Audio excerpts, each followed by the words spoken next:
ကျွန်တော်တို့လူသားတွေအတွက်အသိဆိုတာမှတ်ဉာဏ်ထဲမှာပဲရှိပြီးအနာဂတ်ဆိုတာတော့မချက်ချလို့မရသေးတဲ့အရာတွေပါ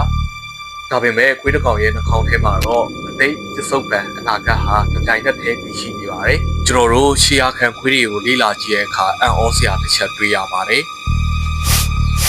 သူတို့ကလမ်းကြောင်းတစ်ခုရဲ့ဥတီယာကိုဘယ်လိုတည်တယ်လဲဆိုတာကိုလေ့လာကြည့်တဲ့အခါ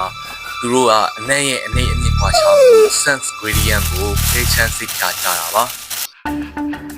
ခြေလမ်းအနှဲငယ်အတွင်းမှာရှိနေတဲ့အလွန်သေးငယ်တဲ့အနံ့ပြင်အားခွာခြားမှုတော့သူတို့ကသိကြပါတယ်ဒီရှီယာကအနံ့နည်းနည်းပြောတယ်အသိအဲ့ဒီရှီယာကအနံ့ပုံပြင်းတဲ့ကျစုပ်ပန်ဆိုတာကိုခွဲခြားပြီးအနံ့အနည်းဆုံးကနေအကျဉ်းဆုံးစီကိုတည်သွားခြင်းအပြင်သူတို့ကအချိန်ပတ်တန်းကိုနောက်ပြန်လှည့်ပြီးပြတ်မှတ်စီကိုရောက်အောင်သွားနိုင်ကြတာပါဒါတင်မကသေးပါဘူးခွေးတွေကအနာဂတ်ကိုပါအနံ့ခံနိုင်စွမ်းရှိတယ်လို့သိပ္ပံပညာရှင်အလက်ဇန်ဒရာကယူဆပါတယ်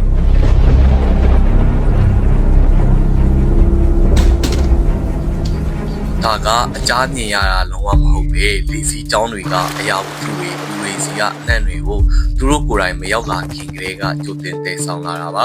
ဒါကြောင့်ကျွန်တော်တို့မမြင်ရသေးခင်မကြားရသေးခင်ကလေးကကျောင်းကားလာတော့မယ်ဆိုတာဒါမှမဟုတ်မုံတိုင်းလာတော့မယ်ဆိုတာကိုကျွန်တော်တို့ခွေးတွေကသာတူနေတာသတ်သားတွေကနေတစ်စင်ကြိုပြီးနေတာဖြစ်ပါတယ်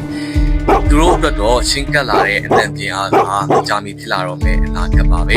ခွေးတွေဟာသူတို့ရဲ့နှာခေါင်းကိုအသုံးပြုပြီးအချိန်ကာလကိုလွှာလိုက်ပြီးနေရတဲ့အချိန်ကြီးတွေလို့တော့ပြောလို့ရပါတယ်ခင်ဗျာ Professor Rufus,